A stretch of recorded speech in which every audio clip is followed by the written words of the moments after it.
Welcome back to Living Local. I'm Stephen Walker, your host. I would be remiss if we didn't start off Living Local, talking locally, with Oktoberfest. Hannah Amundsen with me. What is your position at Oktoberfest? I am the executive director for Oktoberfest. So we are primarily made up of hundreds and hundreds of volunteers, all the way from a volunteer board of directors, other volunteers through people who are ambassadors, royal family, but we also have staff members and full-time staff. We're a big enough organization that we're working on Oktoberfest year-round, so I get to fest 365 days of the year. A week ahead from the Torchlight, so what kind of planning goes on in this first weekend? So the weekend starts off with the Torchlight Parade. We have a lot of different things happening throughout the community starting on Saturday. We have a senior breakfast, a parade over at the UWL Child Care Center. We actually host a Rotary business meeting on grounds. So that's kind of all happening behind the scenes before the fest grounds open. But then most people are really excited to kick off the weekend with the Torchlight Parade. And we've really been seeing the excitement and attendance surrounding the Torchlight Parade really picking up over the past couple of years. And so it's just a really great family-friendly event for people to get out and celebrate Oktoberfest on the first day of the weekend. Now, if you're in La Crosse for more than 2 minutes, Oktoberfest is pretty ubiquitous. I mean, there's a whole stretch of land. You're like, what happens over there? How much are you seeing people from outstate and even farther away come through? Yeah, it is, and it always has been, and that was one of the purposes when Oktoberfest started in 1961, was to really bring people from outside of La Crosse to our area, especially in the beautiful fall time of the year, so that people would really be interested in coming back, visiting, working, living, and enjoying all we have to offer here. So we do see a large amount of people come and visit us that weekend, which we are proud of because it really helps the economic impact on the Coulee region. And so we know that there's some folks that of course would prefer not to have their daily lives interrupted that weekend, but it really does help us keep restaurants, hotels, a lot of things open that we get to enjoy the rest of the year. And we're hearing that feedback that some of the local folks don't want to feel like they don't have a piece of Oktoberfest that's their own. And so we're really excited to have brought back Oktoberfest celebrations to the fest grounds on Sunday. And so it's free admission for everybody on Sunday, September 28th from 11 a.m. to 6 p.m.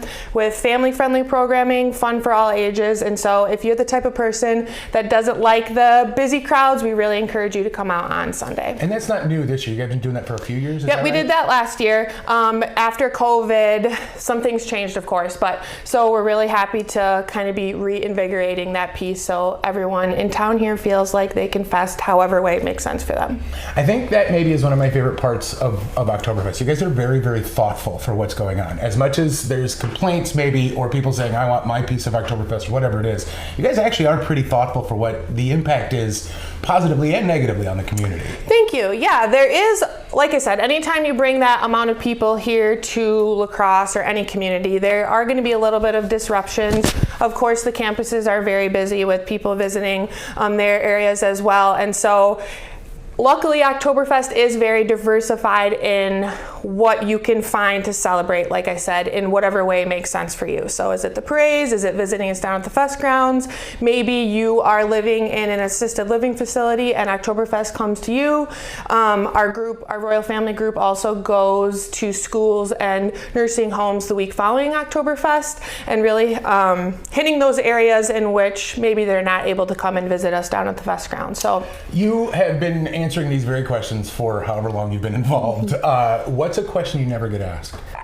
I think what's your favorite part of Oktoberfest obviously does get asked, but I think something that we don't get to speak about much is, because it's so hard to market a broad range of things in a short amount of time, that there really is so much more to Oktoberfest than you see publicly.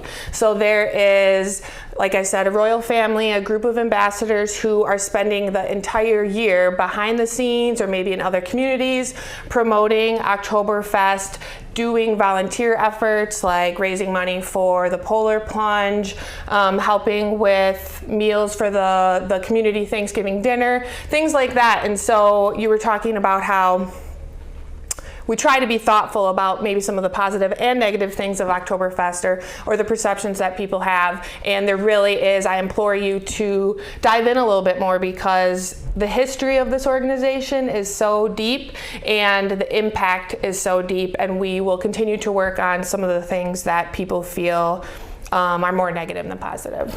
One of my favorite things about living in this area is Oktoberfest, because it is woven into the fabric of the Coulee region specifically, but La Crosse as well, obviously.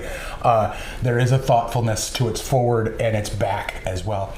Hannah Amundsen, Oktoberfest kicks off the 25th with the Torchlight and then has a rockin' weekend from there on. If you don't know or you need more info, what's the website? Oktoberfestusa.com. We do have tickets available all throughout the weekend. You can get them right at the gate. So we, of course, encourage you to come out and see us in advance so you don't have to wait in any lines, but we'll be happy to help you all weekend long. Prost. Prost. How about we give you a jump on those weekend plans? Will the outdoor activities be a go, or does Ma Nature have other designs? You can find out next when we give you a full weekend forecast. I'm Stephen Walker. You're living local.